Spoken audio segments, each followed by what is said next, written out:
Hozir narxlarimiz muntadil ancha arzon bo'lib qolgan. Hozir mana 35 million so'm bo'lib qolgan. Sal arzonroq o'rnatmoqchi bo'lgan bo'lsa, hozir ayni vaqt bilan 35 million so'mdan ham tushib beriladi. 6441 bo'ldi mana hozir. Soatimiz 12, soatimiz 15:42. Xo'sh, 2421, ya'ni 2 kW 400 watt ushlab turibdi hozirgi paytda. Assalomu alaykum kanalimiz obunachilari. Mana qishki mavsum ham kelib qoldi. Hozir narxlarimiz muntadil ancha arzon bo'lib qolgan.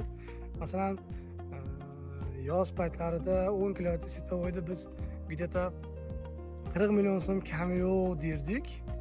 Hozir mana 35 million so'm bo'lib qolgan. O'shaning uchun kimda kim hozir quyosh panel o'rnatmoqchi bo'lib, sal arzonroq o'rnatmoqchi bo'lgan bo'lsa, hozir ayni vaqti, chunki hozir ishlar ham kamayganligi sababdan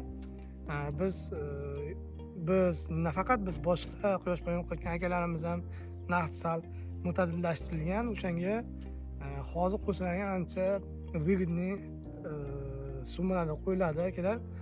Xo'sh, hozirda 10 kW setovoyimiz 35 million so'm bo'layotgan bo'lsa, endi undan ham tushib bera olamiz. Chunki agar tomingiz qulayroq bo'lsa, lekin keyin simi kamroq ketadigan bo'lsa ham biz yo'lda qilib sal tushib beradi. 35 million so'mdan ham tushib beriladi. Endi 35 million so'mdan tushib berilgan joyimiz, agar siz katta miqdorda qo'ygan bo'lsangiz ham biz ancha kelishtirib beramiz. O'sha 35 millionga 10 kW to'g'ri kelgan bo'lsa, agar 50 kW qo'ysangiz, oxirgi summa 35 million emas, 30 million so'mdan to'g'ri kelib qolgan bo'ladi har bitta 10 talik kilovatligida. Demak, bu yer Farg'ona shahar 20 kW inverterga, bu obyektimiz 20 kW inverterga 10 kW quyosh paneli oldin qo'yganmiz. Ana kirib qolibdilar.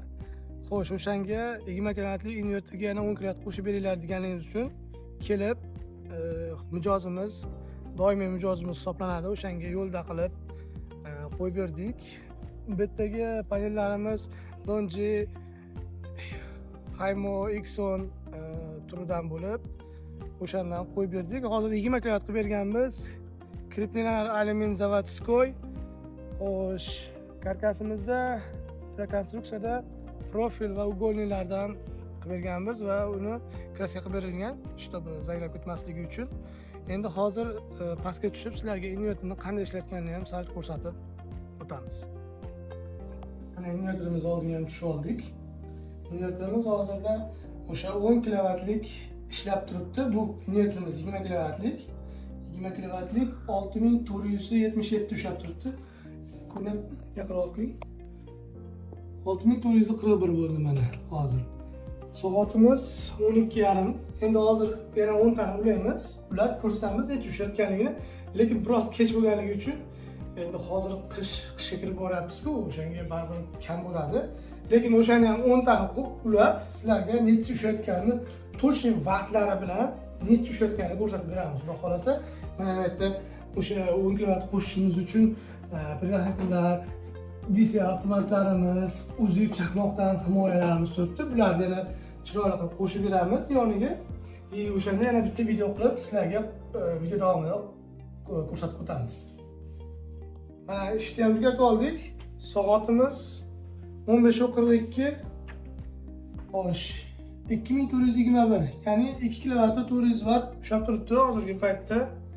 Bo'ldi, ishimizni tugatdik. Kimga shunaqa qo'yish kerak bo'lsa, pastdagi nomerlarga chiqib qolasizlar.